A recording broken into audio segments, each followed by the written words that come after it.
I quit. I give up. And I haven't even had surgery yet. What am I talking about? Well, for some of you, this may seem like obvious information or very sensible information I'm going to give you. And for others, maybe like I was, I didn't realise at the time that there are certain things that you have to do before surgery in preparation to make sure that your body is as healthy as it can be. And I'm not just talking about the liver reduction diet. So before you have surgery, if you regularly take a certain type of painkiller, if you take what are known as NSAIDs, so any kind of like anti-inflammatory like naproxen or ibuprofen or anything like that, you need to stop taking those. And FYI, you'll never be able to take those again after your surgery, like ever. So kiss goodbye to the anti-inflammatories.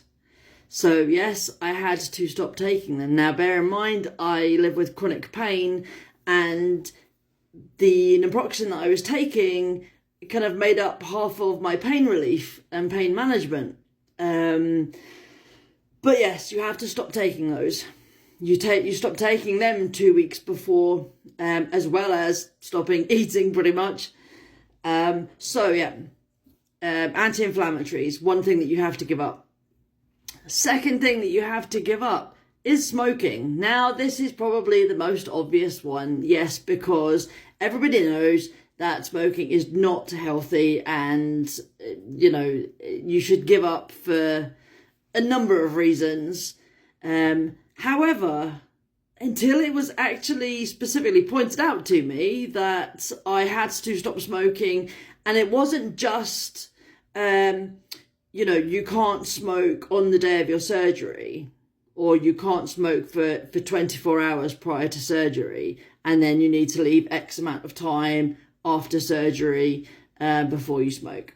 No, this is, you're having serious surgery and you need to stop smoking, because if you don't, then you are at a much, much higher risk of contracting a chest infection during your surgery. And if you continue to smoke after surgery, then you are at a much higher risk of contracting stomach ulcers.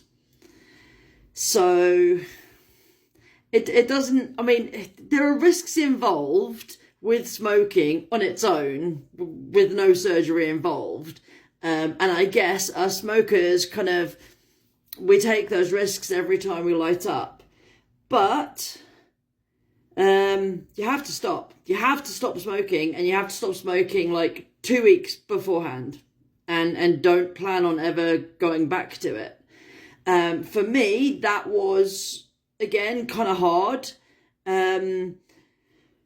because of the timing. Because initially I was going to have my surgery in July, which gave me enough time to gradually like cut back and psych myself up, get psychologically ready for stopping, and, you know, just gradually reduce and find something to assist me with that. However, again, dates shifted around, and along with you have to start your reduced calorie diet today, it's yep, and don't take any more of your painkillers, and also stop smoking, like now. No, it was hard going. Now, I wasn't a heavy smoker. At my absolute worst, I would smoke 20 a day, but that was at like my heaviest, and that wasn't for very long. On the whole, I'd pretty much brought my smoking down to about 10 a day, which isn't too bad. It's not ideal, but it's not too bad. I went from smoking 10 a day to one day I had 5, and the next day I had 1, and then I had to stop. Now, I did find some medication to help me. I opted not to go with nicotine replacement therapy because I needed to stop so suddenly. And I felt, after doing some research, that one of the medicated options would potentially offer me a higher chance of success of stopping and staying stopped than NRT. And also it got the nicotine out of my system a lot faster, because obviously things like patches and gum and inhalators, they're all still feeding nicotine into your system, which is one of the things that can do harm to your body. So the quicker that I could get that out of my system as well and kind of be over the whole smoking thing, the better. I was in a hurry. I was pushed for time. I made all of the phone calls to my local pharmacy, to my doctors, to try and get some support with things like Champix or Zyban. That's it. One of the Champix is no longer available. Zyban is. However, it is a prescription one. The doctors claimed that I could get it from the pharmacy. The pharmacy said they didn't do it. I'd have to go to a different pharmacy or back to my doctor's surgery.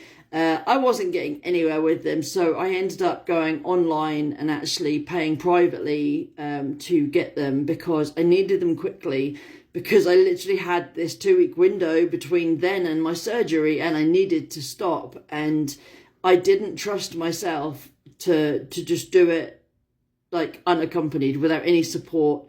It was bad enough that I had no time to psychologically prepare. So yeah, in those couple of days where I had like the 5 and the 1, that's when I was waiting for these meds to come. I will admit, I think they are helping. I haven't really had any tremendously bad withdrawal.